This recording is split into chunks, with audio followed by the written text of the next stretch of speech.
Welcome to Career Plus online test discussion classes. I am Satya Sani, faculty for Geography. मैं geography का जो test का portion है उसको डिस्कस करने जा रहा हूँ.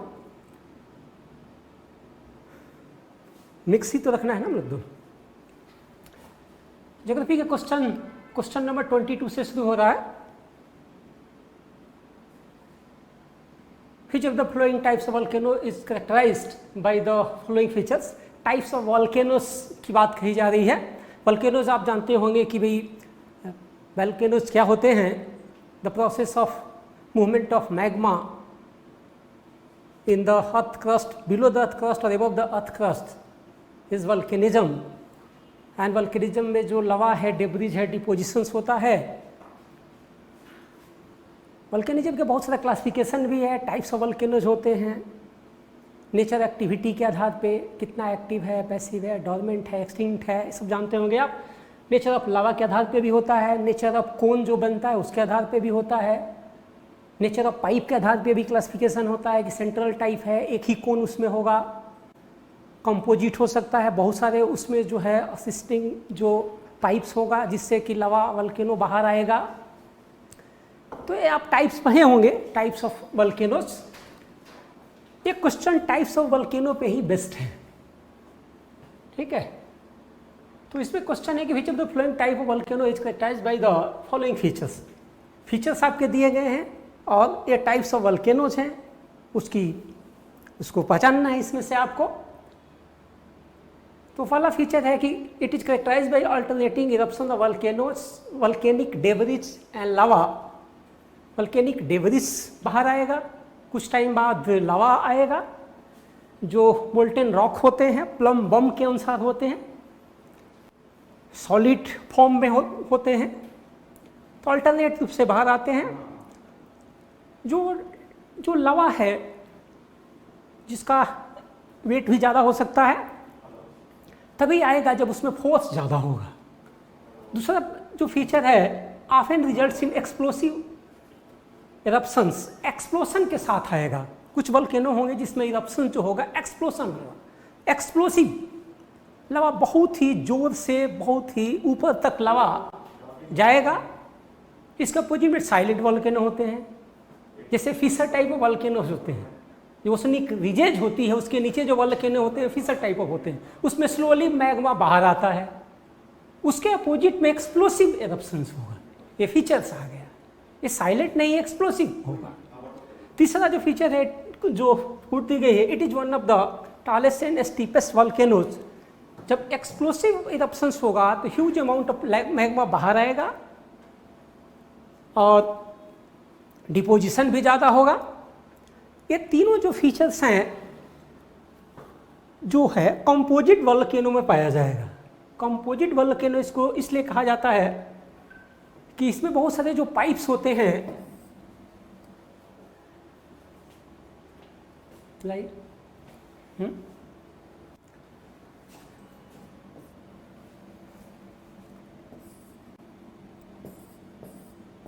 देखिए ये वल्केनो है, मैग्मा इसमें बाहर जा रहा है. एक ही पाइप है इसमें, सेंट्रल टाइप इसको कहा जाता है, जो सिंडर टाइप के लिए होता है. एक ही पाइप इसमें होता है.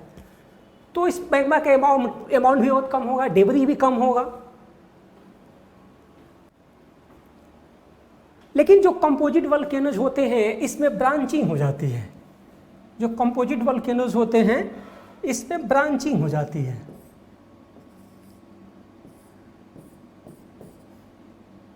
ठीक है. इसमें ब्रांचिंग हो जाती है. बहुत सारे ब्रांचेस से वल्केनिक लावा डेब्री बाहर आते हैं. दूसरा जो है एक्सप्लोसिव इसलिए होता है कि इसमें लावा एसिडिक होती है, इसमें एसिडिटी ज़्यादा होती है, इसलिए इस चिपक जाता है और बाहर आने के लिए इसमें फोर्स ज़्यादा लगानी पड़ती है. तो ये तीनों फीचर्स जो है कंपोजिट टाइप ऑफ वल्केनो. इसका एग्जांपल भी आप लोग कहीं जानते होंगे, स्ट्रोम्बोलियन टाइप ऑफ जो वल्केनो है मेटेरियल सी में, इस तरह का वल्केनो है. और तीनों फीचर्स जो है कंपोजिट वल्केनो में पाई जाती है. सिंडर द सेंट्रल पाइप हो जाता है। सिल्ट वोल्केनो में हाईली एसिडिक होता है। सिल्ट वोल्केनोज में जो लवा आती है, एक्सप्लोजन नहीं होता है अर्थ क्रस्ट के नीचे, थोड़ा सा ऊपर ही जमा हो जाता है, सिल टाइप ऑफ वोल्केनो होता है। ये फीचर में नहीं पाए जा रहे हैं, तो ये आंसर नहीं है, ये आंसर नहीं है। मिड ओशनिक रीजेज जो है एक्सप्लोसिव टाइप ऑफ वोल्केनो नहीं है। Mid oceanic ridges fissure type of volcano है, एक्सप्लोसिव नहीं है। Silently lava slowly over millions of years diverging boundary के जो मिड ओशनिक रीजेज है, अगर प्लेट टेक्टोनिक्स आप रहे होंगे तो प्लेट्स जो होते हैं, अगर टू डायरेक्शंस में टू प्लेट्स जा रहे हैं तो डाइवर्जिंग बाउंड्री होगी। इस डाइवर्जिंग बाउंड्री के दोनों तरफ मैग्मा जमा होता है। तो ओशनिक रीजेज में फिशर टाइप ऑफ वोल्केनो होते हैं जो साइलेंट होते हैं, स्लोली होते हैं, over millions of years magma बाहर आकर के ओशन बॉटम पे डिपॉजिट होता है। तो ये भी नहीं है, ये भी नहीं है। आंसर इसका कंपोजिट वोल्केनोज है। Next question, next question, which of the following climatic types witness rainfall throughout the year? इस तरह के क्वेश्चन बहुत सारे एग्जाम में आते हैं और एक क्वेश्चन बेस्ट है टाइप्स ऑफ क्लाइमेट से।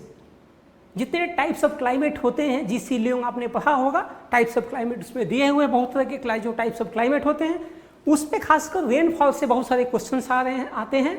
और इसमें आपको देखने होते हैं कि किस क्लाइमेट में रेनफॉल थ्रू आउट ईयर होता है, किस में समर ड्राई होता है, किस में विंटर ड्राई होता है, कितना अमाउंट ऑफ रेनफॉल होता है। केवल एक क्वेश्चन करने से काम नहीं चलेगा, आपको सारे क्लाइमेट्स का एक लिस्ट बनाना चाहिए, चार्ट बनाना चाहिए, और आपको देखने चाहिए कि कौन से क्लाइमेट में रेनफॉल थ्रू आउट ईयर होता है, कौन से क्लाइमेट में समर ड्राई होगा, विंटर ड्राई होगा, विंटर में रेन होगा, किस में मैक्सिमम होगा, किस में मिनिमम होगा। उसके और फीचर्स भी आप देख सकते हैं कि फीचर्स क्या होते हैं। लेकिन इसमें आपको जो क्लाइमेट दी गई है, 3 ही क्लाइमेट दी गई, जो कूट दी गई है इसमें, और आपसे पूछा गया कि which of the flowing climate types witness rainfall throughout year. Throughout year वर्षा कहाँ होती है, सालों भर वर्षा कहाँ होगी। इक्वेटोरियल क्लाइमेट सभी लोग जानते हैं कि इक्वेटोरियल क्लाइमेट में सबसे ज़्यादा वर्षा भी होती है और वर्षा थ्रू आउट ईयर होती है, और ग्राफ वगैरह देखेंगे तो हर मंथ में हाई रेनफॉल होती है। ये भी जानते हैं इक्वेटोरियल क्लाइमेट में कि सालों भर वर्षा होती है, हर मंथ में कुछ ना कुछ वर्षा होती है, डेली रेनफॉल होता है, जो आप जानते होंगे। तो एक और तो सही है कि रेनफॉल थ्रू आउट ईयर उसमें होता है। मेडिटेरियन क्लाइमेट सभी जानते हैं, सबसे इंपॉर्टेंट इसका फीचर होता है। ये भी पूछा जाता है कि किस क्लाइमेट में इंटर रेनफॉल होती है, तो मेडिटेरियन क्लाइमेट ही केवल है जिसमें कि विंटर रेनफॉल होता है और समर ड्राई होता है। विंटर रेनफॉल होगा, मैक्सिमम रेन विंटर होगा, समर ड्राई होगा, तो ये आंसर नहीं होगा। सेपरेट क्वेश्चन भी बहुत बार इसको पूछा जाता है कि कौन से क्लाइमेट में विंटर रेनफॉल होता है, मैक्सिमम समर ड्राई होता है। तो ये तो होगा नहीं, थ्रू आउट ईयर रेनफॉल हुआ नहीं, विंटर रेनफॉल होगा, समर ड्राई होगा। क्यों होगा, रीजन्स आप पढ़े होंगे बहुत सारे। शिफ्टिंग ऑफ विंड बेल्ट्स के कारण होता है। देन जो टेम्परेट मानसून क्लाइमेट है, अब मानसून की कहानी आ गई। Temperate monsoon climate, temperate monsoon climate क्या है। मानसून तो हम जानते हैं कि समर मैक्सिमम होता है, विंटर में कुछ रेनफॉल होती है, कंप्लीट ड्राई नहीं होता है। तो मानसून 2 तरह के होते हैं। एक ट्रॉपिकल मानसून होता है जो India, most of the south east Asian country experience करती है। जो मानसून है, जैसे पाकिस्तान, इंडिया, बांग्लादेश, श्रीलंका, मालदीव, ठीक है, ये सब country temperate tropical monsoon experience करती है, जिसमें seasonal reversals of winds directions होते हैं। ट्रू सेंस में मानसून का कैरेक्टर होता है seasonal reversals of winds directions. अगर ऐसा होगा, सीजन के अनुसार विंड्स का डायरेक्शन चेंज कर जाए समर विंटर में, तो रियल में ट्रू मानसून होगा। यहाँ ट्रॉपिकल मानसून में ही ऐसा होता है, जो साउथ ईस्ट एशियन कंट्रीज है मोस्टली। लेकिन अगर सूडो मानसून हो, ट्रू मानसून नहीं हो, तो उसमें seasonal reversals of wind direction नहीं होगा, लेकिन सालों भर कुछ न कुछ वर्षा हो सकती है कोस्टल रीजन होने के कारण टेम्परेट रीजन में। तो ट्रू मानसून के कुछ फीचर्स जो है टेम्परेट रीजन्स में भी पाए जाते हैं, जिसमें कि थ्रू आउट रेनफॉल होता है कोस्टल एरिया में होने के कारण। और टेम्परेट मानसून क्लाइमेट का जो एग्जाम्पल अगर चाहेंगे तो गल्फ टाइप ऑफ क्लाइमेट है, gulf type of climate, Natal type of climate, China type of climate. अगर हम इसका एग्जाम्पल दें तो इसका एग्जाम्पल है gulf type of climate, Natal type. Gulf type of climate US में है, फ्लोरिडा कोस्ट के पास, मैक्सिको कोस्ट के पास। नेटल टाइप साउथ अमेरिका में है, southern portion Natal type. And China type तो आप जानते हैं, China type eastern China, temperate parts China type. तो दिस टेम्परेट मानसून क्लाइमेट है, उसके 3 सब एग्जाम्पल्स हैं, 3 जगह पे इस तरह के क्लाइमेट पाए जाते हैं। और यहाँ भी थ्रू आउट ईयर रेनफॉल होता है साइक्लोन्स के कारण, टेम्परेट साइक्लोन के कारण, कोस्टल एरिया में होने के कारण यहाँ भी थ्रू आउट ईयर रेनफॉल होती है। तो हमने देखा कि भाई क्वेश्चन आपसे पूछ रहा है कि कहाँ सालों भर रेनफॉल होती है, तो इसमें ऑप्शन 1 एंड 3 है। तो 1 एंड 3 आंसर इसमें सी में दी गई है, तो आंसर इसका सी हो गया। आपका काम है कि अगला जो भी क्लाइमेट्स हैं उसमें आप देखें कि कौन से क्लाइमेट्स हैं जिसमें कि रेनफॉल थ्रू आउट ईयर होता है। आप उसको चेक करें, जिस वॉल्यूम पढ़ सकते हैं उसमें लिखा हुआ है सारी चीज़ें। नेक्स्ट है विच of the flowing form A part of the global conveyor belt circulation. Global level पे सर्कुलेशन किसका होता है? ग्लोबल जो सर्कुलेशन है वाटर का, एयर का, किसका होता है? सवाल यही आपसे पूछा गया है। लोकल नहीं, रीजनल नहीं, ग्लोबल लेवल पे किसका होता है? तो आप जानते हैं डीप ओशन वाटर मूवमेंट होता है, ओशन करंट होती है, वो ग्लोबल सर्कुलेशंस है। ग्लोबल लेवल पे अगर आप पढ़े होंगे नॉर्थ अटलांटिक करें, साउथ अटलांटिक करें, नॉर्थ पैसिफिक करें, साउथ पैसिफिक करें, ग्लोबल लेवल पे उसका सर्कुलेशंस होता है। तो ऑप्शन 1 सही है। डीप ओशन वाटर का जो मूवमेंट होता है, ओशन करेंट्स भी होगा, सरफेस का भी होगा। देन जेट स्ट्रीम ये नहीं होता है, क्योंकि जेट स्ट्रीम कुछ तो ग्लोबल्स हैं लेकिन कुछ जेट स्ट्रीम्स लोकल्स हैं, रीजनल हैं, सीजनल हैं। तो 3 ऑप्शन नहीं है। देन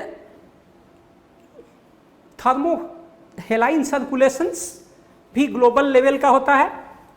तो इसमें आंसर जो कुट 3 नहीं है, 1, 2, 4 इसमें ऑप्शंस हैं, तो आंसर इसका ये होगा। नेक्स्ट आ गए।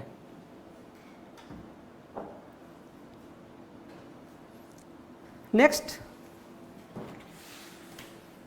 बुलाइए।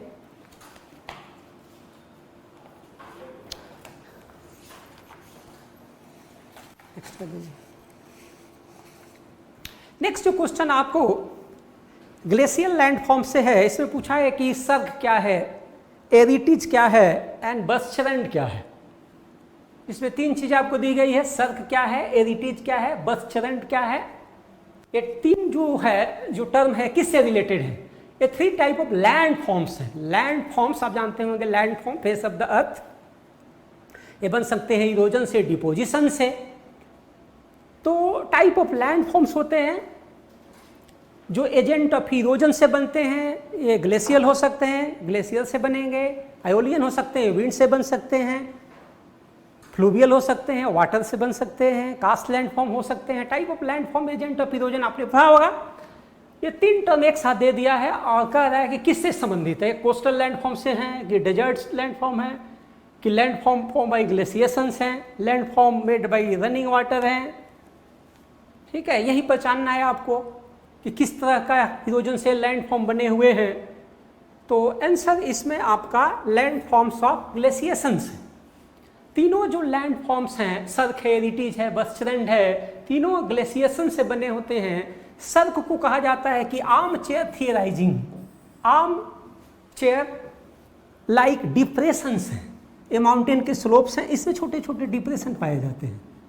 ठीक है, अगर ग्लेशिएटेड एरिया में जम्मू कश्मीर आप जाते हैं तो उसमें जो माउंटेन के स्लोप होते हैं उसमें स्मॉल टाइप के डिप्रेशंस पाए जाते हैं स्लोप में। इसी को सर्क कहते हैं, ग्लेशिएशन से बनता है, प्लॉकिंग एक्शन से बनेगा। ग्लेशियर मेल्ट करेगा, उससे वाटर होगा, वाटर से ही इरोजन होगा और ये सर्क बनेगा, डिप्रेशन बनेगा चेयर टाइप का, जिसमें जाके आप बैठ सकते हैं। टूरिस्ट जाते हैं तो इसमें बैठ भी सकते हैं। तो सर्क आर्म चेयर डिप्रेशंस हैं। ठीक है, और 2-3 जो स्लोप है, माउंटेन के जो स्लोप है, इसके से मिलने से जो बनेगा इसके बीच में, इसको एरिटीज कहेंगे, जो एरिटीज का है। तो ये भी ग्लेशियल लैंडफॉर्म है। बर्चरन भी ग्लेशियल लैंडफॉर्म है, और इसको आप देख सकते हैं थोड़ा।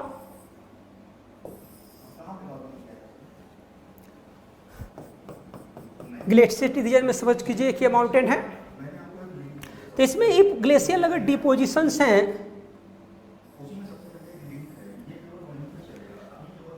यही जो फीचर्स है बर्चरन है। इसमें छोटे छोटे पल्ले हो सकते हैं, लेकिन अगर नैरो इसमें क्रेक हो जाए, नैरो एंड डीप क्रेक हो जाए, तो उसको बर्चरन कहेंगे। अब इसमें एक ग्लेशियर है, glacier is moving in this way. Mechanism हल्का सा एक्सप्लेन मैं कर दूं तो ये तो अर्थ क्रस्ट है, ये माउंटेन की वैली है, इसमें ग्लेशियल डिपोजिशंस हुए हैं, ग्लेशियल स्लोप के डायरेक्शन में मूव कर रहा है। This glacial portion is moving this way.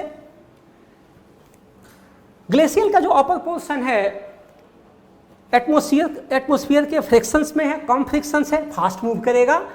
जो अर्थ के सरफेस पे है, यहां है, इसकी वेलोसिटी क्या होगी? इसकी वेलोसिटी कम होगी क्योंकि फ्रिक्शनल फोर्स ज़्यादा है।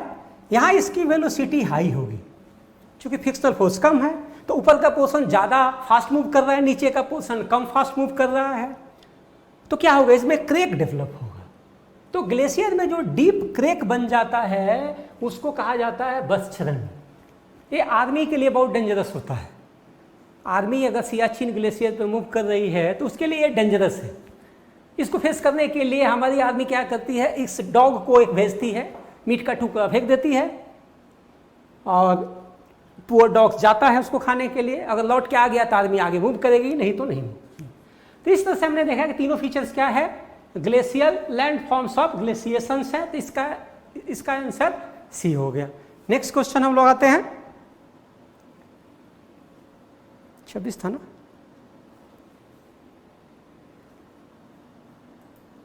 क्वेश्चन 26 था, तो 26 था। अच्छा, कूट भी इसका दिया है। ओ लाइए उसको, उसमें कूट भी दिया लग रहा है। नहीं 26 अभी आया है, 25 हम किए लग रहा है। ओ 26 का करना है। यह क्वेश्चन जो है नेक्स्ट 26 जो क्वेश्चन है, with reference to the Gutenberg discontinuity consider the following statement. इस क्वेश्चन को आपको अच्छा समझना चाहिए, हमेशा यहाँ से क्वेश्चन आती है। और इसमें जो कीवर्ड है Gutenberg discontinuity consider the following, उसके बारे में आपको समझने हैं। तो एक टर्म है डिसकंटिन्यूटी। डिसकंटिन्यूटी का मतलब होता है ये सिस्मिक वेव से रिलेटेड है, internal structure of the earth से रिलेटेड है, physical condition of interior of earth से रिलेटेड है, अर्थ के अंदर से। तो हम जानते हैं कि अर्थ जो है के अंदर 3 लेयर्स हैं, क्रस्ट मेंटल कोर, सिंपली कहते हैं क्रस्ट मेंटल कोर। इसको हम अगर इस तरह से देखें, क्रस्ट मेंटल कोर को एक सेक्शन लेके देखें, यहाँ से ऐसे अगर हम सेक्शन बना दें, इसको यहाँ ले लें, सेक्शन में दे दें, तो एक क्रस्ट हो जाएगा, एक मेंटल हो जाएगा और एक कोर हो जाएगा। कोर को 2 भाग में बांट सकते हैं, आउटर कोर, इनर कोर। इसको मेंटल सिंपली हम ले लेते हैं, एक क्रस्ट है, सिंपल फिगर हमने बना दिया। अब अगर सिस्मिक वेव कहीं भी पैदा हो, अगर यहाँ ओरिजिन होती है, अर्थक्वेक का जो है फोकस रीजन है, जहाँ एनर्जी ओरिजिन होती है, यहाँ मूव करती है, यहाँ पैदा होती है। अर्थक्वेक से एनर्जी जो पैदा होगी चारों डायरेक्शन में मूव करती है। आप जानते होंगे कि अर्थक्वेक कहीं भी अगर रॉक ब्रेक होता है, दो प्लेट टकराते हैं, तो वहां एनर्जी तो रिलीज होगी। एनर्जी जो रिलीज होती है वो चारों डायरेक्शन में मूव करती है, चारों डायरेक्शन में मूव करेगी। तो जो सिस्मिक वेव के रूप में एनर्जी मूव करती है वो चारों डायरेक्शन में जाती है, और उसकी वेलोसिटी जो है nature of density of rock के आधार पे चेंज होगा। ठीक है, तो एक पॉइंट आएगा जहां की डेंसिटी डिफरेंसेस बहुत ज़्यादा हो सकते हैं, डिग्री ऑफ सॉलिड लिक्विड भी बहुत ज़्यादा हो सकते हैं, चेंज हो सकते हैं। अगर हम देखें यहाँ पे तो ये मेंटल है, एक क्रस्ट है, क्रस्ट ज़्यादा सॉलिड है, मेंटल लेस सॉलिड है। अगर इसको हम देखें तो आउटर कोर लिक्विड होता है, आप पढ़े होंगे कि आउटर कोर क्या होता है, लिक्विड होता है, इनर कोर सॉलिड होता है। ठीक है, तो अब आउटर कोर लिक्विड है, इसके अपेक्षा रिलेटिवली क्या है, ये सॉलिड है। तो सिस्मिक वेव इसको अगर क्रॉस करेगी तो कुछ तो चेंजेस जरूर होगा, ये ज़्यादा सॉलिड है, लेस सॉलिड है, तो सिस्मिक वेव इसको क्रॉस करेगी तो इसकी वेलोसिटी में चेंजेस होगा, रिफ्रैक्शन होगा। फिजिक्स में जो कहा जाता है कि भी रिफ्रैक्शन होगा, बेंडिंग होगा। तो इस बेंडिंग को कहाँ पे कितना बेंडिंग होगा, कितना रिफ्रैक्शन होगा, on the basis of different of material, density of material, solidification of material, इसको डिसकंटिन्यूटी कहा जाता है, डिसकंटिन्यूटी कहा जाता है। और बहुत सारे जो जियोफिजिसिस्ट हैं, जियोलॉजिस्ट हैं, उन्होंने इसका स्टडी किया है, और उन साइंटिस्ट के नाम पे ही बहुत सारे जो डिसकंटिन्यूटी का नाम दिया गया है।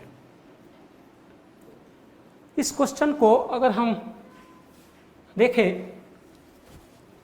कि कोई भी क्वेश्चन अगर डिसकंटिन्यूटी से रिलेटेड आए तो आप कर दें। इसके लिए आपको सारी डिसकंटिन्यूटी में दे रहा हूं। एक होता है मोहो डिसकंटिन्यूटी, मोहो डिसकंटिन्यूटी।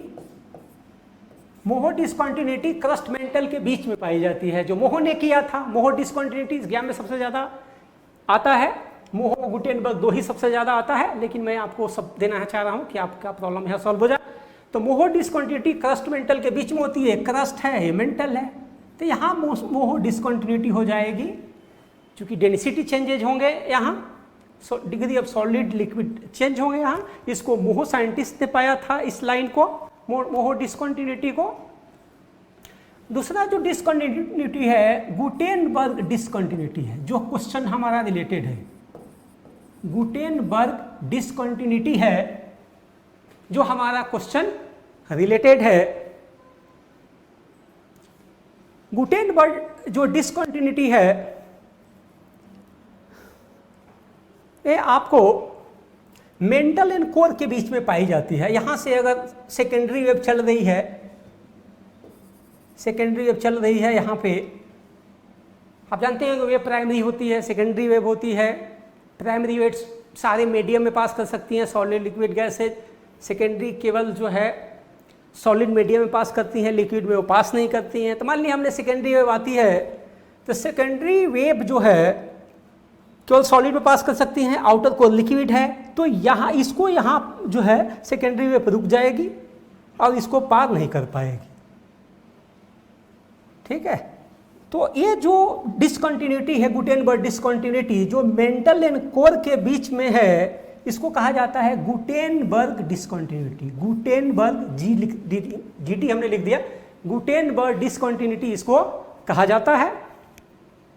तो दो फेमस जो है डिसकंटिन्यूटी है, मोहो डिसकंटिन्यूटी क्रस्ट मेंटल के बीच में है, गुटेनबर्ग डिसकंटिन्यूटी जो कि मेंटल एंड कोर के बीच में है, मेंटल एंड कोर के बीच में है। एक क्रस्ट एंड मेंटल के बीच में मोहो है, गुटेनबर्ग मेंटल एंड कोर के बीच में है। इसके अलावा तीन और डिसकंटिन्यूटी है, वो भी आपको जान लेने चाहिए।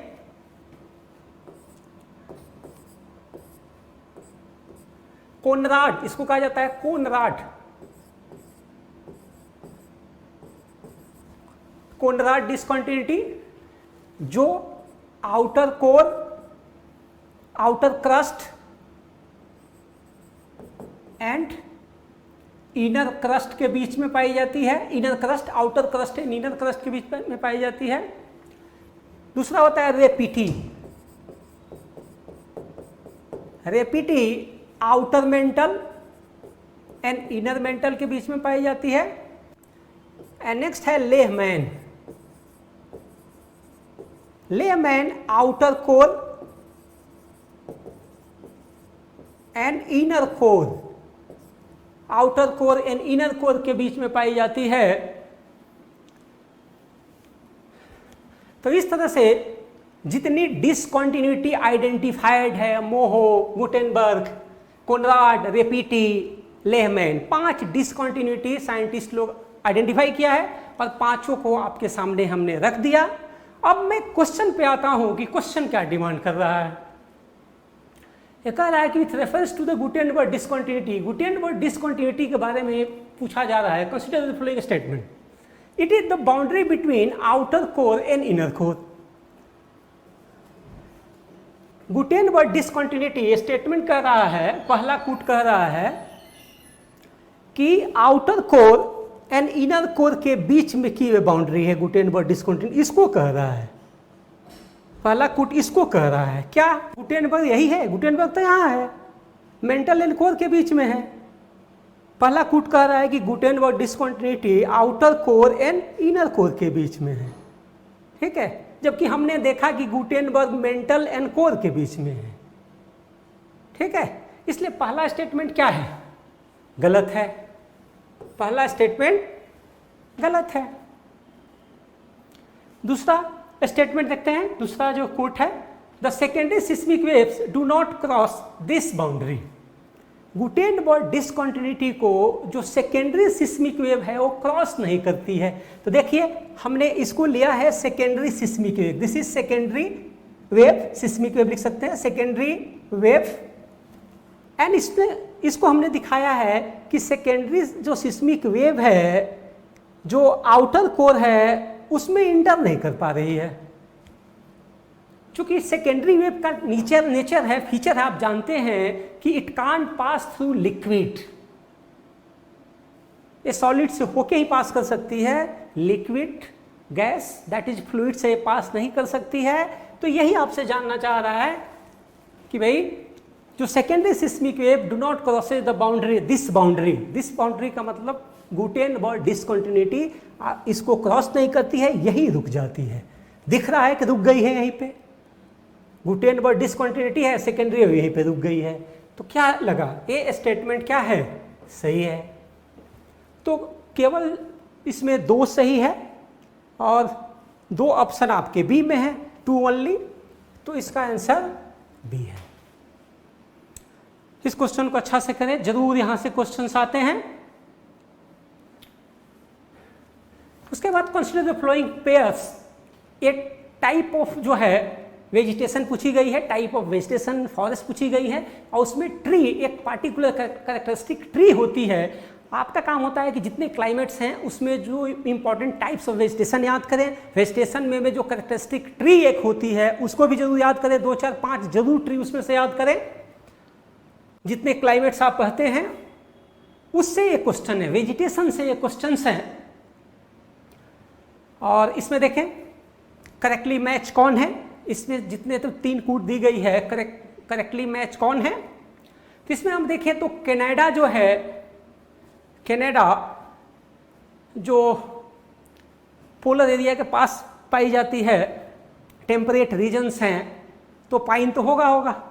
कोनीफेरस फॉरेस्ट का एग्जाम्पल है, कोनीफेरस फॉरेस्ट है कनाडा में, उसी का एग्जाम्पल जो पाइन है, डिफरेंट टाइप ऑफ जो पाइन होते हैं। तो कनाडा में ये होगा, कनाडा में पाइन पाए जाएंगे, नॉर्वे, स्वीडन, ठीक है, जो एरिया है वो सब में पाइन पाए जाते हैं, कनाडा में भी बहुत सारे पाए जाएंगे। तो ये तो पहला कुछ सही है। अब ब्रिटेन कह रहा है कि ब्रिटेन में पाम होगा। पाम जानते हो क्या, पाम ट्री होता है, palm tree, coconut oil palm tree, जो इसको हिंदी में शायद सर्कुल वगैरह क्या कहा जाता है, पाम ट्री। तो आप फीचर आप जानते होंगे कि पाम ट्री सब कोस्टल एरिया में होते हैं। क्वेश्चन यहाँ से पूछे जाते हैं कि पाम सबसे ज़्यादा कहाँ प्रोड्यूस होता है, एक्सपोर्ट होता है। तो आप जानते हैं मलेशिया, इंडोनेशिया, म्यांमार सारे हाई प्रोड्यूसर एक्सपोर्टर्स हैं। इंडिया में केरला, कोस्टल जितने कंट्री होते हैं वो होते हैं, ठीक है। तो ब्रिटेन में भी बहुत सारा कोस्ट है, वहाँ भी होना चाहिए। तो क्या ब्रिटेन में पाम ट्री होगा? वहाँ भी कोस्टल एरिया बहुत सारा ज़्यादा है। दिखता तो है कि कोस्टल एरिया है इंडोनेशिया मलेशिया के जैसा, तो यहाँ भी होगा, लेकिन ब्रिटेन में पाम ट्री नहीं पाया जाएगा। इसका रीजन है कि ब्रिटेन, जो यूके ब्रिटेन है, वो टेम्परेट कंट्री है, टेम्परेट रीजन है, जबकि पाम जो है, जो ट्री है, वो ट्रॉपिकल ट्री है। ट्रॉपिक्स के जो क्लाइमेटिक फीचर्स होते हैं, हाई टेम्परेचर, हाई ह्यूमिडिटी, उसको चाहिए। ट्रॉपिक्स का फीचर होता है कि temperature, average temperature never goes below 18 degree centigrade, ठीक है, जबकि यूके में 0 जा सकता है। तो जो पाम ट्री है ट्रॉपिकल है, कोस्टल एरिया होते हुए भी climatic factor is more important. चूंकि ब्रिटेन टेम्परेट क्लाइमेट है, ट्रॉपिकल नहीं है, इसलिए यहाँ ये नहीं होगा। अब इंडोनेशिया कह रहा है, इंडोनेशिया में पॉपुलर टेम्परेट ट्री है। पॉपुलर जो ट्री है ये टेम्परेट क्लाइमेट का ट्री है, और एक कह रहा है कि इंडोनेशिया में पाया जाएगा। इंडोनेशिया इक्वेटोरियल क्लाइमेट में पाया जाता है। Indonesia, Malaysia, Singapore equatorial climate में पाए जाते हैं। पॉपुलर टेम्परेट ट्री है, तो यहाँ तो ये पाया नहीं जाएगा। तो यहाँ ये भी ऑप्शन गलत है, 2 और 3 भी गलत है। तो एक ही ऑप्शन सही है कनाडा इसमें, जो कि आंसर आपको सी में मिलेगा, सी ओनली। तो इससे आपने सीखा कि भाई किसी भी क्लाइमेट के इंपॉर्टेंट जो वेजिटेशंस हैं, उसके कैरेक्टरिस्टिक 2-3 ट्री हैं, उसको तैयार करें आप। आपका काम है कि घर पे आप क्लाइमेट से इंपॉर्टेंट ट्री के लिस्ट तैयार करें, देखें वो ट्रॉपिकल है कि टेम्परेट है, तभी आप इस तरह के सारे सवाल कर पाएंगे। केवल इस सवाल करने से उतना फायदा नहीं होगा। आपका काम है कि इसके नेचर को समझें। हमने एनालिसिस कर दिया, किस तरह के क्वेश्चन को कैसे सॉल्व करेंगे आप। हमने तो एक क्वेश्चन किया, आपका काम है कि बहुत सारे जो क्वेश्चंस हैं इससे बन सकते हैं, आप जनरेट करें, क्वेश्चन मेकर बने। क्वेश्चन मेकर बनेंगे तो प्रॉब्लम ही सॉल्व हो जाएगी। Next question is 28। Next question 28 sir, next question 28।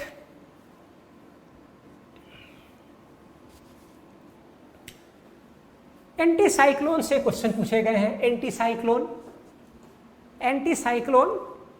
And cyclones आप पढ़े होंगे, बहुत इंपॉर्टेंट टॉपिक होता है, ऐसे बहुत सारे क्वेश्चंस आते हैं।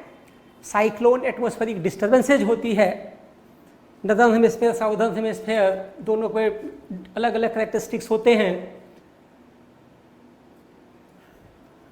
साइक्लोन्स आपने पढ़ा होगा, ट्रॉपिकल साइक्लोन, टेम्परेट साइक्लोन्स, इसके जो फीचर्स होते हैं, रिक्वायरमेंट होते हैं कि क्या क्या चाहिए। दोनों के टेम्परेट के अलग होते हैं, ट्रॉपिकल के अलग होते हैं। यहाँ केवल साइक्लोन, एंटी साइक्लोन की फीचर इसमें दी गई है। तो साइक्लोन हल्का सा इसमें भी मैं आपको बताना चाहूँगा कि क्वेश्चंस तो इसमें आते हैं, समझना चाहें तो आप समझ सकते हैं। ये साइक्लोन है, एंटी साइक्लोन, एंटी साइक्लोन है। अगर डिफरेंस देखें तो साइक्लोन में सेंटर में लो प्रेशर होता है। सेंटर में अगर दोनों हम ले लें, फिर northern hemisphere and southern hemisphere, अगर इसको साइक्लोन में लेता हूं तो सेंटर में लो प्रेशर होता है। यहां पे क्या होगा? लो प्रेशर होता है, लो प्रेशर होता है। और आउटसाइड क्या होता है? हाई प्रेशर होता है, एचपी होता है। सेंटर में एलपी होगा एंड आउटसाइड हाई प्रेशर होगा। जबकि एंटी साइक्लोन में इसके उल्टा होगा, सेंटर में एचपी होगा एंड आउटसाइड एलपी होगा। ठीक है, इसमें हवा जो एयर होती है साइक्लोनिक सर्कुलेशन से राइज करती है, तो राइज जब करेगी तो उसमें वर्षा होगी, कन्वेक्शंस होगा, क्यूमुलोनिमस क्लाउड का फॉर्मेशंस होगा, तो इसमें इनस्टेबिलिटी होगी, इसमें वर्षा होगा साइक्लोन में। लेकिन एंटी साइक्लोन में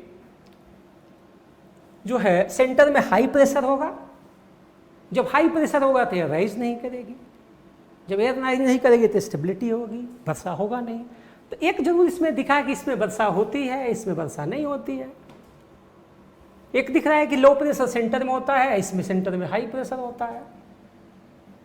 नॉर्दर्न हेमिस्फीयर ये है, ये साउदर्न हेमिस्फीयर है, साइक्लोन है, एंटी साइक्लोन्स है। तो एक दो पॉइंट इसमें से हमने जरूर ले लिया है कि इसमें जो है इनस्टेबिलिटी होती है, एयर राइज करती है, वर्षा होती है, क्यूमुलोनिमस क्लाउड्स करती है, एयर वेरी फास्टली मूव करती है। इसमें जो है हाई प्रेशर सेंटर में होता है, एयर स्टेबल रहती है, राइज नहीं करती है, इसलिए इसमें वर्षा नहीं होती है, स्टेबिलिटी का कंडीशंस होता है। तो एंटी साइक्लोन की कंडीशन अगर कूट भी देखते जाएं हम, तो इसमें देख सकते हैं कि anti cyclone they are characterized by dull sky and strong winds. Dull sky जो फीचर है, डल स्काई का मतलब रेनफॉल हुआ, इनस्टेबिलिटी हुआ, रेनफॉल हुआ। स्ट्रॉन्ग विंड्स का मतलब वेरी हाई स्पीड के साथ विंड चलेगी, जबकि वहाँ हाई प्रेशर है, तो इसमें वर्षा तो होती नहीं है, तो ये पॉइंट ही गलत है। स्ट्रॉन्ग विंड्स भी नहीं होगी, स्टेबिलिटी होगी, वहाँ हाई प्रेशर सिस्टम होगा। तो एंटी साइक्लोन में ड्राई वेदर होता है, वेट वेदर नहीं होगा, ड्राई वेदर होगा, डल स्काई नहीं होगा, क्लियर स्काई होगा, क्लाउड्स नहीं होंगे, क्योंकि ये राइज ही नहीं करेगा तो क्लाउड्स कहाँ से बनेगा। ठीक है, तो ये ऑप्शन 1 जो है एंटी साइक्लोन के लिए ये गलत है, कूट 1 गलत है। इस फीचर से भी हमने देखा। अब कूट 2 को हमको देखना है, जो पॉइंट नंबर 2 है, सही है कि गलत है। ये कह रहा है कि the winds blow inwards into region of the low pressure in the centre. ये कह रहा है कि एंटी साइक्लोन में low pressure in the centre, जबकि मैं लिखा हूं कि सेंटर में क्या होगा, हाई प्रेशर होगा। हमने लिखा है कि एंटी साइक्लोन में सेंटर में हाई प्रेशर है, ये कूट कह रहा है कि सेंटर में क्या होगा, लो प्रेशर होगा। तो ये भी कूट गलत है, 2 भी कूट गलत है। एंटी साइक्लोन में सेंटर में हाई प्रेशर होता है। उसके बाद एक और कह रहा है कि direction low pressure in the centre and circulating in anti clock wise direction in the northern hemisphere. जो नॉर्दर्न हेमिस्फीयर में होगा उसमें जो एंटी साइक्लोन होगा वो एंटी क्लॉकवाइज होगा। ये भी गलत है, एंटी क्लॉकवाइज नहीं होगा, ये क्लॉकवाइज होता है।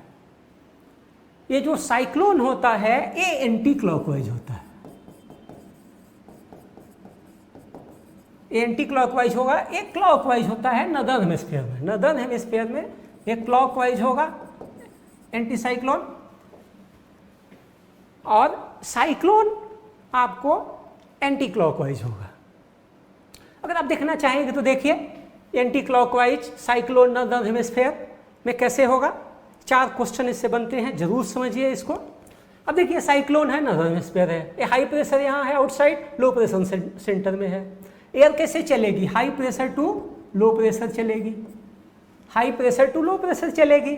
नॉर्दर्न हेमिस्फीयर में साइक्लोन में high pressure to low pressure, इस तरह से चलेगी, high pressure to low pressure. Northern hemisphere में because of Coriolis force deflection क्या होगा, राइट होगा। एयर अगर ऐसे आ रही है तो मेरा राइट क्या है, ये राइट है, तो डिफ्लेक्शन राइट होगा। राइट इसका तो यही है ना, ऐसे खड़ी खड़ी एयर आ रही है तो इसका राइट ये है। कोरियोलिस फोर्स के कारण नॉर्दर्न हेमिस्फीयर में डिफ्लेक्शन राइट होगा, अपने का राइट होगा। तो जो विंड ऐसे मूव कर रही है सीधे नहीं आ करके डिफ्लेक्शन ऐसे हो जाएगा, राइट हो जाएगा। तो देखिए सर्कुलेशन एयर का कैसे होगा, ऐसे होगा।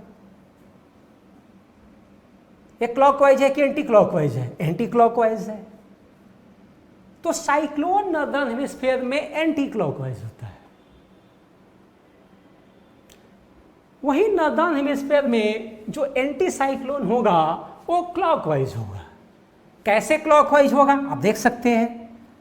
नॉर्दर्न हेमिस्फीयर है, this is northern hemisphere. Northern hemisphere में एंटी साइक्लोन में सेंटर में हाई प्रेशर है, आउटसाइड लो प्रेशर है। विंड जो चलेगी वो हाई प्रेशर से लो प्रेशर में चलेगी। नॉर्दर्न हेमिस्फीयर है, डिफ्लेक्शन क्या होगा, राइट होगा। जो विंड जा रही है ऐसे डिफ्लेक्ट हो जाएगी अपने से राइट। तो देखिए सर्कुलेशन क्या हो गया, क्लॉकवाइज हो गया। ठीक है, तो नॉर्दर्न हेमिस्फीयर में एंटी साइक्लोन में सर्कुलेशन क्लॉकवाइज होता है। उसी तरह से साउदर्न हेमिस्फीयर में आप निकाल सकते हैं इस तरह के फिगर बना के, low pressure high pressure. Southern hemisphere में कोरियोलिस फोर्स के कारण विंड्स का डिफ्लेक्शन क्या होगा, अपने से लेफ्ट होगा, जो आप जानते हैं। तो इस आधार पे आप बना सकते हैं, 4 क्वेश्चन इससे बनता है। तो हमने देखा कि दोनों कूट क्या है, गलत है, दोनों कूट इसमें गलत हैं, इसलिए इसका आंसर क्या हो जाएगा, नाइदर 1 नॉर 2, आंसर डी हो गया। नेक्स्ट क्वेश्चन 29 कितना बच गया, अब उतना नहीं बहाने वाला नहीं है, कुछ एक ही क्वेश्चन है, बाकी नहीं, फर्स्ट हो जाएगा। अगला क्वेश्चन है 29 कि अर्थ जो एटमॉस्फेयर है उसके एवोल्यूशन में किसका रोल है, किसका रोल है, जो ऑप्शन आपके दी गई है। तो इसमें तीनों का रोल है, सोलर विंड्स का भी। सोलर विंड्स जो सन के पास से चलती हैं, ठीक है, तो अर्थ पे आने के बाद डिफरेंट जो है फॉर्म ऑफ एनर्जी में चेंज होती हैं, ठीक है, तो उनका भी रोल है अर्थ के एटमॉस्फेयर को बनाने में। डी गैसिंग आप जानते होंगे कि वल्केनिक इरप्शन होता है कि अर्थ के बाहर से डी गैसिंग होती है, बहुत सारे गैसें जो है बाहर होती है, इसको डी गैसिंग कहा जाता है। तो अर्थ के इनसाइड से वल्केनिक इरप्शंस होते हैं, क्रेक बनते हैं, प्लेट्स की बाउंड्री बनती हैं, उससे बहुत सारी गैसेज बाहर आई हैं जो बाद में एटमॉस्फेयर का निर्माण कर रही हैं। ठीक है, तो यही एटमॉस्फेयर है, ये डी गैसिंग है। वल्केनिक इरप्शंस के साथ बहुत सारी गैसेज बाहर आती हैं प्लेट की बाउंड्री से, क्रेक से, फॉल्ट से, तो डी गैसिंग कहा जाता है। तो उसका भी रोल है। प्लस फोटोसिंथेसिस आप जानते होंगे, फोटोसिंथेसिस में ऑक्सीजन रिलीज होता है प्लांट्स के द्वारा, और उसका भी बहुत रोल है, खास करके ऑक्सीजन के जो कंसंट्रेशन में एटमॉस्फेयर में बहुत इसका रोल है। इसलिए इसमें ऑप्शन तीनों हैं, 1 2 3, और 1 2 3 जो ऑप्शन दिया गया है डी में, इसलिए इसका आंसर डी है। नेक्स्ट जो क्वेश्चन, नेक्स्ट क्वेश्चन आपको हॉर्स लैटिट्यूड से पूछा गया है। हॉर्स लैटिट्यूड सभी आप जानते हैं कि हॉर्स लैटिट्यूड बहुत इंपॉर्टेंट क्वेश्चन होता है। अगर इक्वेटर है तो हॉर्स लैटिट्यूड यहां पे होगा, दोनों एटमॉस्फेयर में, दोनों हेमिस्फेयर में 23 डिग्री एंड हाफ से लेकर के 30 डिग्री अबाउट दोनों जगह होगा। यही हॉर्स लैटिट्यूड है। ये हॉर्स लैटिट्यूड है जहाँ की हाई प्रेशर होता है, हाई प्रेशर सिस्टम होता है। यहाँ भी हाई प्रेशर होता है, जिसको हॉर्स लैटिट्यूड आपने पढ़ा होगा। हाई प्रेशर सिस्टम होता है। एंशिएंट टाइम में जब हॉर्स का ट्रेडिंग होता था, जब बोट सीप यहाँ आती थी, डूबने लगती थी, तो अपने को लेसन करने के लिए कुछ हॉर्स को समंदर में फेंक दिया जाता था, इसलिए इसका नाम हॉर्स लैटिट्यूड है। तो हॉर्स लैटिट्यूड में हाई प्रेशर है। हाई प्रेशर इसलिए है कि जो हवा यहाँ से राइज करती है एटमॉस्फेयर में, यहाँ आकर के सबसाइड करती है। जो एयर यहाँ से राइज किया आकर के यहाँ सबसाइड करती है, तो एयर सबसाइड करेगा तो हाई प्रेशर होगा। ठीक है, इधर से भी जो सिचुएशन यहाँ भी वही होगा, आपको यहाँ भी एयर सबसाइड करेगा। चूंकि हाई प्रेशर है तो विंड ऐसे भी जाएगी और ऐसे भी जाएगी। ठीक है, विंड सिस्टम, प्रेशर बेल्ट आपने पढ़ा होगा। तो विंड ऐसे जा रही है, हाई प्रेशर सिस्टम है, विंड डाइवर्ज कर रही है। विंड एक ऐसे जा रही है, एक ऐसे जा रही है। यहाँ भी वही है, विंड ऐसे जाएगी। ट्रॉपिकल स्टडी सब नॉर्थ ईस्ट ट्रेड विंड जिसको कहा जाता है आप जानते होंगे। तो विंड ऐसे जा रही है, विंड ऐसे जा रही है। इसको वेस्टर्ली कहेंगे, इसको north east trade wind, south east trade wind होगा। तो ये ट्रेड विंड का एग्जाम्पल बनेगा, ये वेस्टर्ली का एग्जाम्पल बनेगा। तो दो विंड यहाँ से डाइवर्ज कर रही है। हॉर्स लैटिट्यूड से विंड डाइवर्ज करती है और यहाँ पे हाई प्रेशर सिस्टम है। अब कूट में आप आइए देखिए कि हॉर्स लैटिट्यूड क्या चीज़ है। Horse latitude A type of pressure belt is a zone of wind converge where there is a intense heating with expanding air and ascending convection। ये सारे गलत हैं, कन्वर्जेंस तो है नहीं, डाइवर्जेंस हो रहा है। वेयर यहाँ कन्वर्ज नहीं कर रही है, डाइवर्ज कर रही है। ठीक, हाई प्रेशर सिस्टम है, यहाँ कन्वेक्शन करंट वहाँ से एयर राइज नहीं कर रही है, एयर तो सबसाइड कर रही है। देखिए यहाँ एयर सबसाइड कर रही है, एयर कहाँ राइज कर रही है, इसलिए ऑप्शन गलत है। कन्वर्जेंस दूसरा कह रहा है कि कन्वर्जेंस विद साइक्लोनिक एक्टिविटी, ये भी गलत है। Wind divergence and anti cyclonic conditions, ये ऑप्शन सही है, जो हमने एक्सप्लेन कर दिया कि यहाँ डाइवर्जेंस होता है, कैसे होता है अभी आपको पता है। एंड एंटी साइक्लोनिक एक्टिविटी होती है, चूंकि हाई प्रेशर सिस्टम होता है, स्टेबिलिटी होती है। ठीक है, तो इसका आंसर सी है। नेक्स्ट क्वेश्चन, कौन किया हमने, 30 किया ना, 51। नेक्स्ट क्वेश्चन जो है 51, ये भी देखिए, कंसीडर द फ्लोइंग प्लेस, ये रिवर के लिए दिया गया है कि कौन सा प्लेस जो है किस रिवर पे सिचुएटेड है। एक क्वेश्चन इससे होता है, आपका काम है कि किसी भी बुक में जाएं, क्रोनिकल ईयर बुक और कोई भी बुक उठाएं, आप थोड़ा एटलस वर्क करें और जो फेमस सिटी है इंडिया का उसको आप लोकेट कर लें कि किस रिवर पे लोकेटेड है, गंगा, यमुना, ब्रह्मपुत्र, ठीक है, इंडस वगैरह जो भी है। तो जो फेमस रिवर हैं, अबाउट 30 इंपॉर्टेंट रिवर हैं, इंपॉर्टेंट उस पर सिटी है, आप जरूर एटलस से उसको मार्क कर लें। ठीक है, इसमें देखते हैं इसमें क्या कर रहा है कि हम्पी कह रहा है कि हम्पी जो कर्नाटका में है, ये गोदावरी जो रिवर है उस पर सिचुएटेड है, ये गलत है। गोदावरी पे सिचुएटेड नहीं है, तुंगभद्रा पे सिचुएटेड है। हम्पी जो है तुंगभद्रा जो है कर्नाटका में सिटी है, हम्पी बेल्लारी डिस्ट्रिक्ट। तो तुंगभद्रा रिवर है, तुंग एंड भद्रा दो रिवर मिलकर बनती है तुंगभद्रा रिवर, उस पर हम्पी सिचुएटेड है, गोदावरी पे सिचुएटेड नहीं है। उज्जैन सिप्रा रिवर पे सिचुएटेड है और पूरी महानदी जो ओडिशा की जो रिवर है मेनली, तो वहाँ सिचुएटेड है। तो इसमें एक गलत है, 2 एंड 3 सही है। 2 एंड 3 ऑप्शन आपको सी में दी गई है, इसलिए आंसर सी है। तो ये तो क्वेश्चन बन गया, लेकिन आपका काम है कि अबाउट 30 जो इंपॉर्टेंट रिवर है उस पर इंपॉर्टेंट प्लेसेज हैं, जरूर उसको देखें, तब आप सारे क्वेश्चन इस तरह के कर सकते हैं। आप क्रोनिकल ईयर बुक चेक करें, उसमें दी गई है इंपॉर्टेंट रिवर और उस पर जो सिटीज लोकेटेड है, खासकर गंगा यमुना को जरूर तैयार करें। नेक्स्ट जो क्वेश्चन है 51 है, sir creek disputed region between India and Pakistan. Sir creek बहुत इंपॉर्टेंट है, खासकर पॉलिटिकल ज्योग्राफी के लिए, इंटरनेशनल रिलेशंस के लिए, जो डिस्प्यूटेड इंडिया एंड पाकिस्तान के बीच में है। और ये गुजरात में है,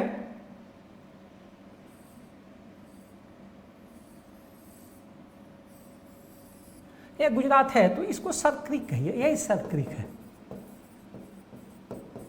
सर क्रीक है। ये गल्फ ऑफ कच्छ है, ये गुजरात है, ये गल्फ ऑफ कच्छ है, गल्फ ऑफ कैम्बे है।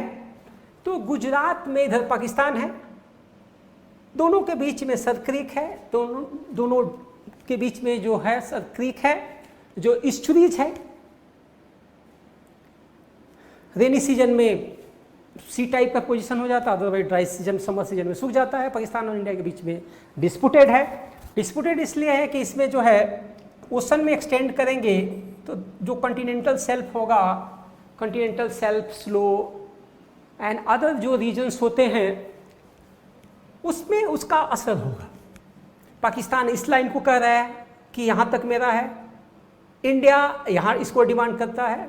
हालांकि इंडिया दोनों के बीच में एग्री है, लेकिन पाकिस्तान एग्री नहीं है, पाकिस्तान यहाँ चाहता है।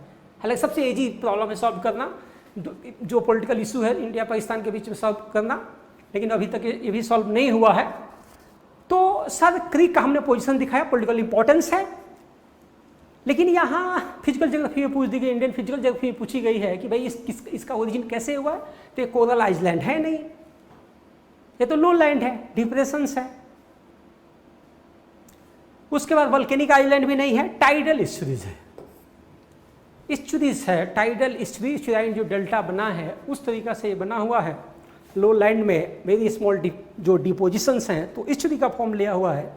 बैक वाटर लेगून जो केरला वगैरह में होता है, चिल्का लेक देखे होंगे आप, जो लेगून होता है, बैक वाटर केरला में होता है जो इरोजन से बनता है, स्टेप लाइक सिचुएशन। अगर केरला में हम चले तो ऐसे ऐसे स्टेप्स बने हुए हैं, बैक वाटर इरोजन के कारण बना हुआ है। तो बैक वाटर इरोजन से बनते हैं जो केरला में पाए जाते हैं।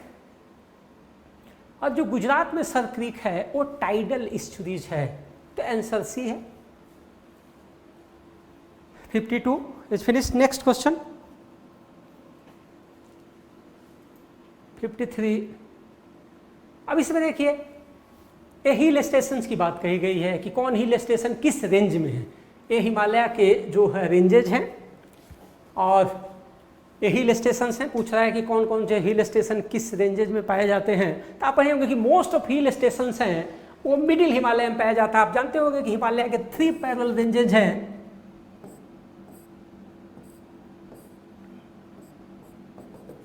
इनर हिमालय, हिमाद्री भी कहा जाता है इसको, इनर हिमालय, हिमाद्री, ग्रेट उसको इनर हिमालय भी कहते हैं, हिमाद्री भी कहते हैं। ये मिडिल हिमालय है, मिडिल हिमालय, हिमाचल हिमालय भी कहते हैं इसको, इसको ग्रेटर हिमालय भी कहते हैं। ये शिवालिक है, शिवालिक। तो 3 पैरेलल रेंजेज हैं। इसमें आपसे करें कि हिल स्टेशन, 3 हिल स्टेशन किस में है, तो most of hill stations middle Himalaya में पाए जाते हैं, इनर हिमालय में नहीं पाए जाते हैं, मिडिल हिमालय में पाए जाते हैं। ये तीनों जो हिल स्टेशंस हैं ये मिडिल हिमालय में पाए जाएंगे। ये शिवालिक है, इसमें तो पाए नहीं जाएंगे। ठीक है, consider the following place hill stations ranges. Darjeeling Shivalik में नहीं है, वो भी कहाँ है, मिडिल हिमालय में। ठीक है, तो ये भी गलत हो गया। शिवालिक में है नहीं, आउटर हिमालय में तो है नहीं, ये मिडिल में तीनों हिल स्टेशंस हैं। धर्मशाला भी आपको मिडिल हिमालय में है, हिमाद्री में नहीं है। हिमाद्री का मतलब इनर हिमालय में, यहाँ नहीं है। तीनों हिल स्टेशन इस हिमालय जो मिडिल हिमालय है इसमें है।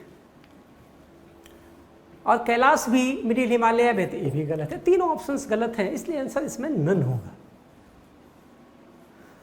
तो आपका काम है कि एटलस में जाएं और देखें कि तीनों रेंजेज ऑफ हिमालय हैं उसमें कौन कौन से कुछ जो है हिल स्टेशंस हैं, तब आप इस क्वेश्चन को कर पाएंगे। अगर अगला क्वेश्चन इस तरह का बनाई जाए।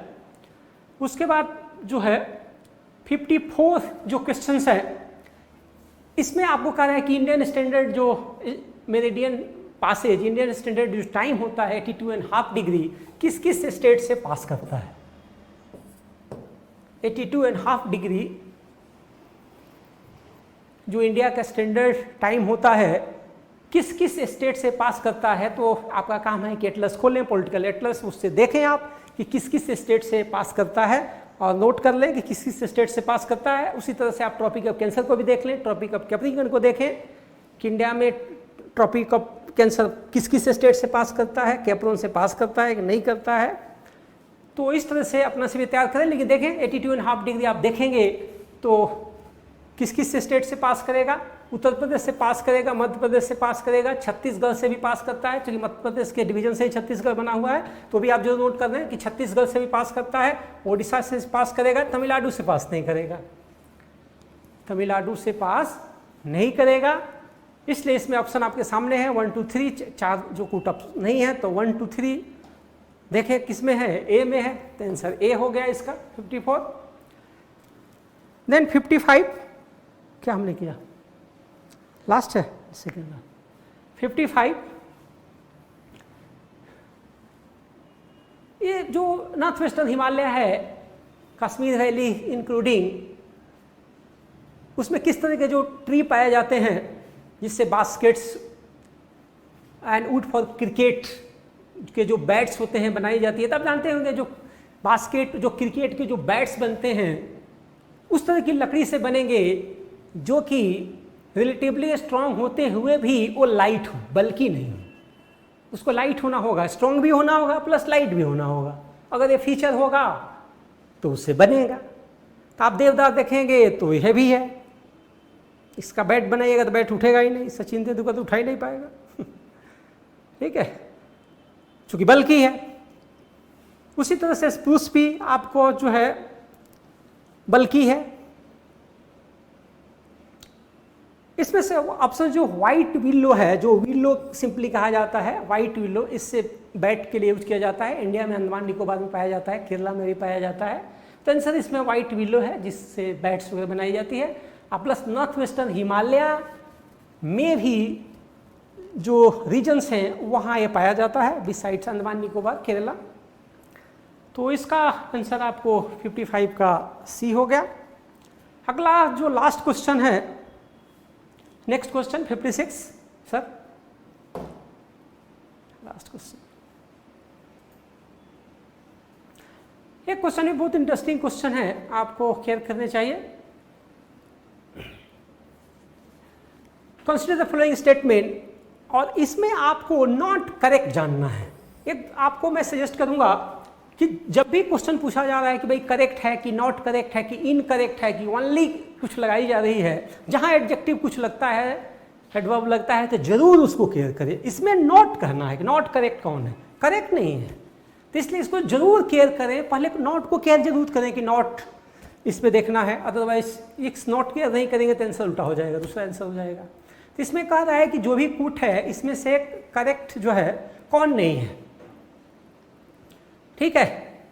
तो इसको देखिए, southern slopes in Himalaya region are covered with thick vegetation as compare to their southern slopes. अगर हिमालय को देखें हम, हिमालय का जो स्लोप देखें, तो जो नॉर्दर्न स्लोप है, ये साउदर्न स्लोप है। नॉर्दर्न जो स्लोप है चाइना में है, चाइना में है, ग्लेशिएटेड है, आप जानते होंगे ये ग्लेशिएटेड है, मैक्सिमम ग्लेशिएटेड है।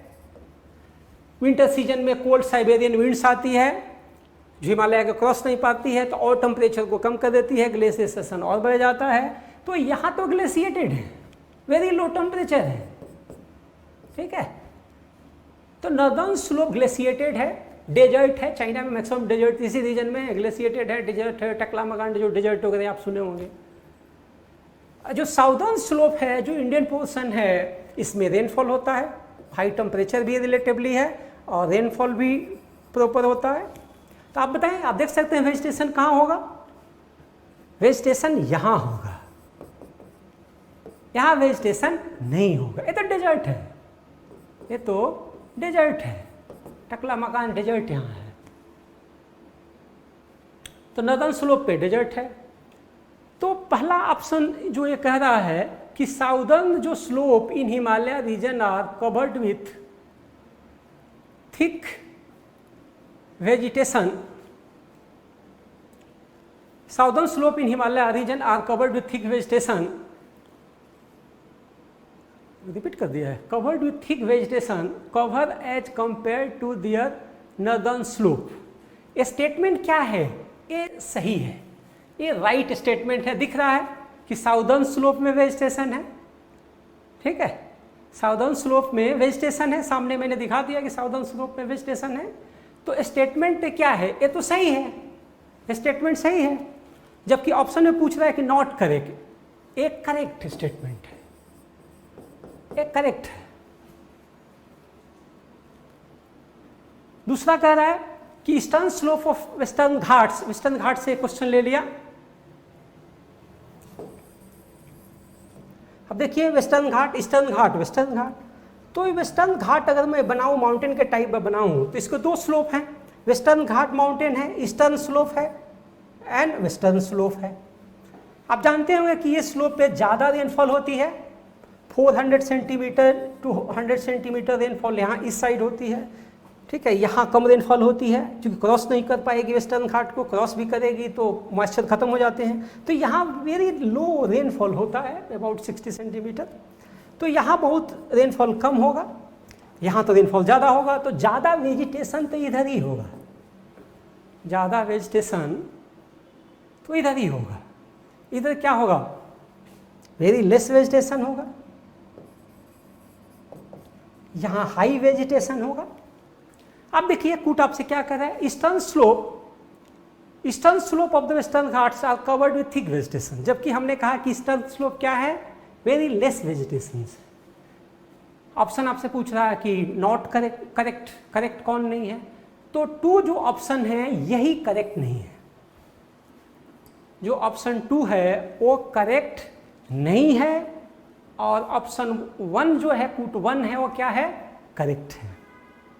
रीजनिंग हमने आपको दिखा दिया कि western Ghat high rainfall this side, very less rainfall this side, तो यहाँ हाई वेजिटेशन होगा, यहाँ लेस वेजिटेशन होगा। हिमालय का जो स्लोप, नॉर्दर्न स्लोप को भी हमने दिखा दिया कि चाइना की क्या सिचुएशंस हैं, इंडियन की क्या सिचुएशंस हैं, यहाँ डेजर्ट्स हैं, ग्लेशियर हैं, क्यों हैं, कैसे है, इंडिया का साइड क्या है। तो इस तरह से ज्योग्राफी के सारे क्वेश्चंस फिनिश्ड हो गए और आज का डिस्कशन भी फिनिश हो गया। Okay then, thank you. Next discussion में मिलेंगे हम।